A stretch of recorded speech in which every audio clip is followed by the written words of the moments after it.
I wasn't always a shadow citizen. I grew up in a normal American 1970s family. Dad wore a suit to work. Mom was a nurse. I went to public school known for delivering excellent education. I went to college. I got a job. I had stocks and real estate and stuff. I paid taxes. But then something happened that was beyond my scope of understanding. Economics. And it wasn't just economics described in textbooks, it was fraud. I was involved with a bank that was committing fraud all over the place, and my life's work, savings, and inheritance was used up and spat out as collateral damage. At that point, I didn't really see myself as a shadow citizen because I hadn't yet become aware of the shadow government that benefited from this fraud. It took a long time for me to realize that I was a shadow citizen.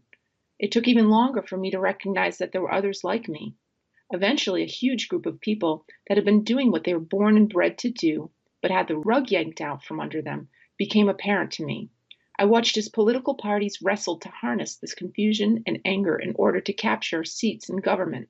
Of course, with the trauma of 9/11, things like the Department of Homeland Security, USA Patriot Act, NSA, and the TSA were now commonplace, and people accepted formally intrusive behavior by their government.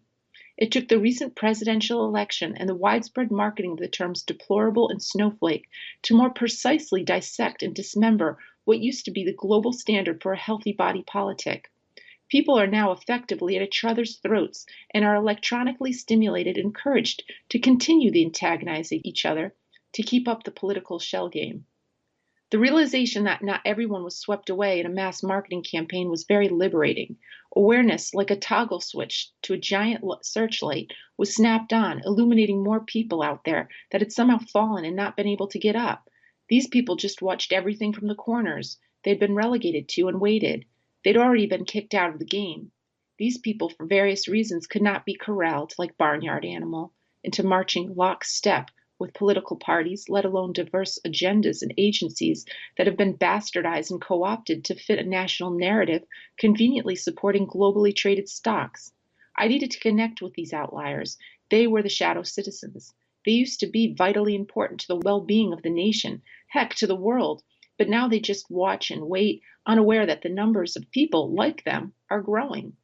Via social media and alternative news sources, I see people who I personally don't know at all over the planet, trying to run away or take cover.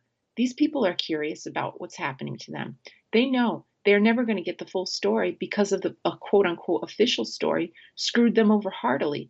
So they piece seemingly unrelated bits of information together and stitch this into a patchwork quilt to comfort them in their new reality.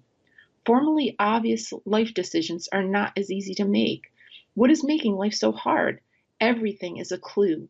Like myself, these people are becoming aware that the more they know, the less they know. Things are not what they seem. The truth is out there generation has now evolved to stranger things. So that's what I've been working on. www.Shadow Citizen Online.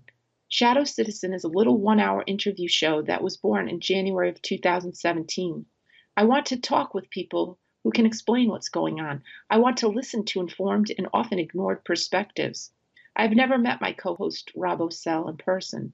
He actually interviewed me about my Security Through Absurdity series of books for his radio show, and later, when I was offered a show of my own, he stepped up to handle the technical aspects of it. I'm very happy to report that in just 4 months, we've gotten picked up by a very decent alternative radio network, American Freedom Radio.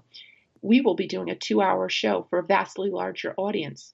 On top of the new reach provided by AFR, Shadow Citizen will continue to be simulcast via Radio Confluence and Mixler.com, where the show is broadcast and reissued to little FM stations worldwide. The shows are archived at Shadow Citizen Online/index archives. They are also saved on YouTube, Vimeo, and SoundCloud. This radio stuff, along with the script work that you may have caught wind of, is what has held up the next book in the Security Through Absurdity series. But rest assured, I'm in fact working on book 4, The Peanut Butter Pipeline. Stay tuned.